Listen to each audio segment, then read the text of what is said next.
aking mga kaibigan,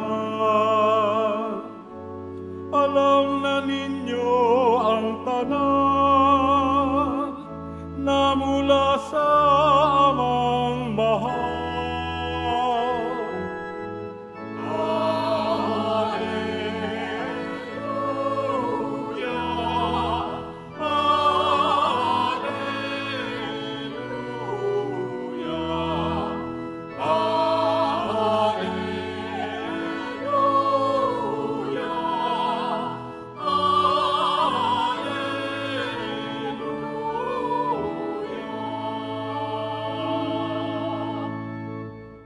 Sumainyo ang Panginoon. At sumaiyo rin.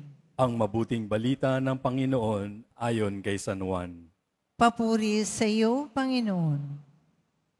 Noong panahong iyon, sinabi ni Jesus sa kanyang mga alagad, "Ito ang aking utos.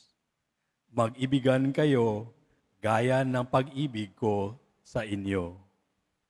Walang pag-ibig na hihigit pa sa pag-ibig ng isang taong nag-aalay ng kanyang buhay para sa kanyang mga kaibigan. Kayo'y mga kaibigan ko kung tinutupad ninyo ang mga utos ko. Hindi ko na kayo inaaring alipin, sapagkat hindi alam ng alipin ang ginagawa ng kanyang Panginoon. Sa halip, inaari ko kayong mga kaibigan, sapagkat sinabi ko sa inyo ang lahat ng narinig ko sa aking Ama. Hindi kayo ang pumili sa akin.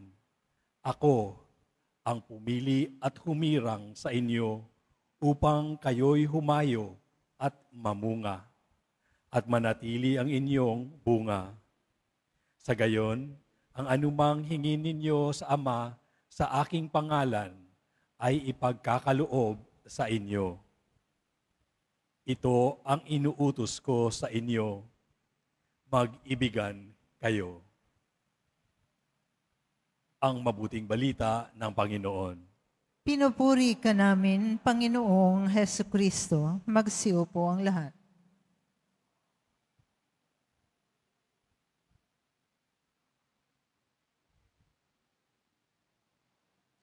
Paano po kayo magmahal? I'm sure meron tayo, bawat sa atin merong minamahal. Tama po ba? Pero paano niyo po ilalarawan yung paraan ninyo ng pagmamahal?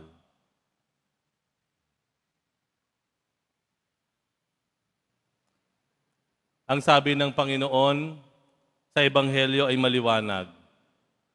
Meron siyang minumungkahi. Ang uri ng pagmamahal na nais niya at iginagawad niya sa atin ay ang pagmamahal ng isang kaibigan. Meron sa atin, I am a slave of your love.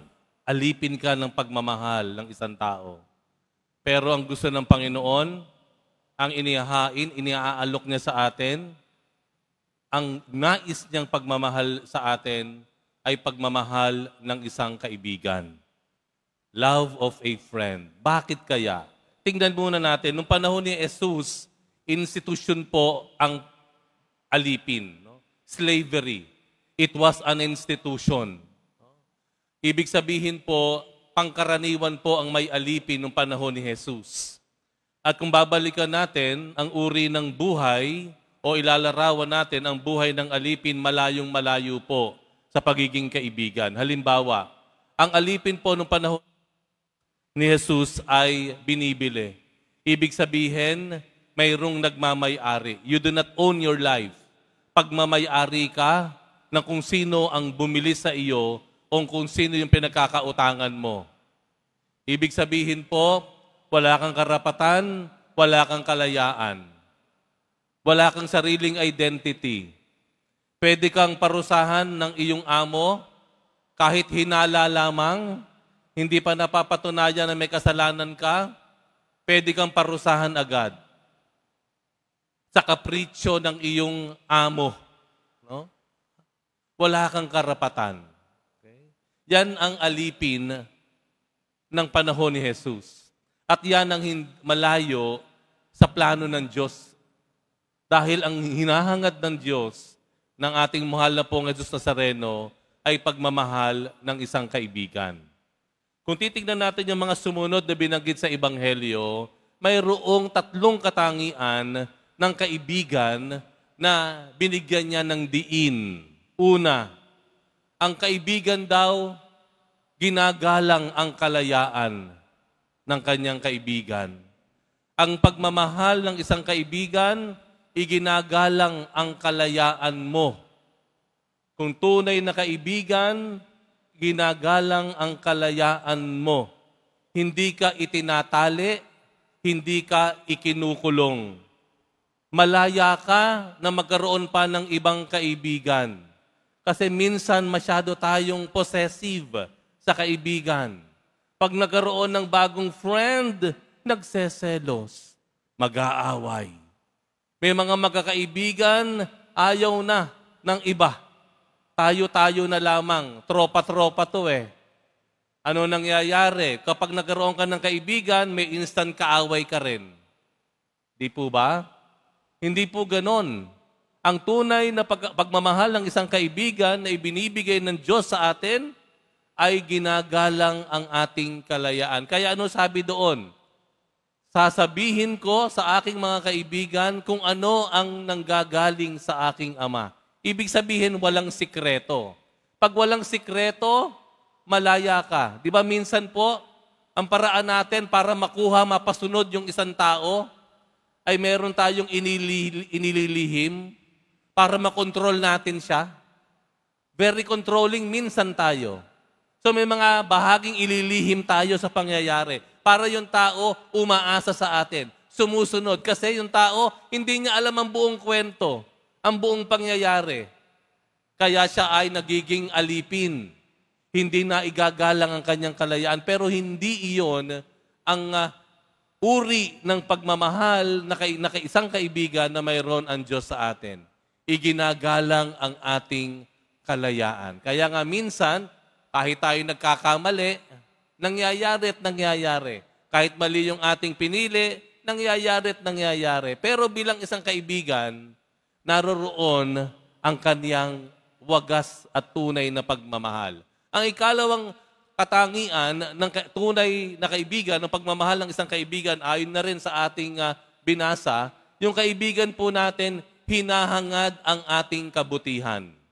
Hinahangad ang ating kabutihan. Kapag tayo ay na-promote, kapag tayo ay nabigyan ng award, masaya yung kaibigan para sa atin.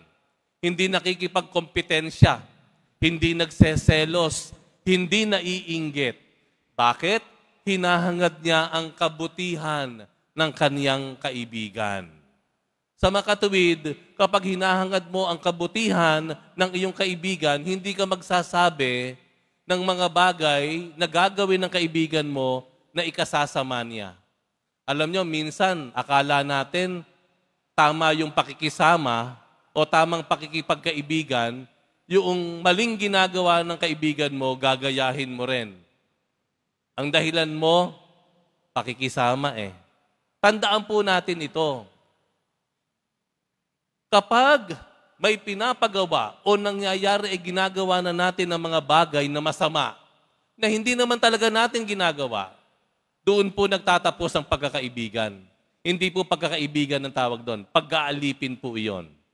Kaya wala tayong obligasyon na gawin yung mga bagay na mali at masama na ipinapagawa o itinuturo sa atin ng ating kaibigan. Kaya nga ba, kung maraming nagiging mabuti dahil sa isang kaibigan, meron ding napapahamak dahil sa isang kaibigan. Tandaan po natin, ang tunay na pagmamahal ng kaibigan o ang kaibigan na tunay na nagmamahal, naghahangad ng kabutihan. Pangatlo ay yung tinatawag natin kayang magsakripisyo. Ibinabahagi niya ang buhay niya sa kanyang kaibigan. Naalala ko nung ako po ay high school, alam niya naman nung high school, I think sana ngayon wala na yung bully. Merong bully sa aming klase. Siga, ika nga ang tawag. Ano? Hindi pa bully tawag sa amin dati. Siga. Ayan, siga. Sa klase namin. Ang problema po, ang Ang ginawa itong siga o bully sa aming klase, parang kinuha niya yung baon nung aking kaibigan. Yung kaibigan ko maliit lang, mas maliit. Nasa unahan nga ng pila Pag pumipila sa flag ceremony. Kinuha. Nahalaman ko. Ang ginawa ko, sinita ko. At parang nabatukan ko pa nga yata. Malayong iisipin mo na batukan ang isang siga. Pero nabatukan ko, feeling ko, ako ay isang tunay na kaibigan. Pero meron palang sumunod na pangyayari. Nung kami, pagkatapos ng lunch break, o paglabas ng eskwelahan for lunch break, ay ako ay hinintay, no? Inabangan, ika nga ang tawag natin sa mga lalaki. Inabangan dun sa labas ng gate ng eskwelahan. No? At ano ang ginawa? Sinugod ako ng suntok. Alam niyo kung ano nangyari? Yung isang kaibigan ko, biglang humarang. Ang nangyari, yung kanyang labi pumutok dahil siya ang tinamaan, hindi ako. Akala ko ako na yung mabuting kaibigan. Yung pala, mayroon pang isang mas mabuting kaibigan na sumalag at sumalo ng suntok na ito. Alam po ninyo, ang tunay na kaibigan, nagbabahagi ng kung ano man ang mayroon siya. Ang tunay na kaibigan, handang maglaan ng oras, handang magsakripisyo, kung minsan nga, handang magmasaktan para sa kapakanan at kabutihan ng kanyang minamahal na kaibigan. Hayaw ng Diyos na tayo'y maging alipin niya. Hindi po. Kung akala po natin yun ang gusto ng Diyos, malinaw ang ebanghelyo. Hindi niya tayo inaalipin, pero kinakaibigan niya tayo. At ang pagkakaibigan na mayroon, ang pagmamahal ng kaibigan na mayroon ng Diyos, gumagalang sa ating kalayaan, hinahangad ang ating kabutihan, at naghahandang isakripisyo ang sarili para sa ating kapakanan. Ang tanong, tayo po ba bilang kaibigan ng Diyos, tayo po ba hinahangad natin na tayo ay mapabuti? Yun din kasi ang hangad ng ating kaibigang si Jesus. Tayo po ba, ang tanong naman, tayo po ba iginagalang po natin, ginagamit natin yung kalayaan natin para mapalapit tayo sa Diyos at maging maganda ang ugnayan natin sa ating kapwa, maging tapat ang ating mga ugnayan? Tayo po ba bilang itinuturing na minamahal na kaibigan ng Diyos, handa rin ba tayong ialay ang ating buhay sa Kanya? O ibahagi ang buhay natin sa iba?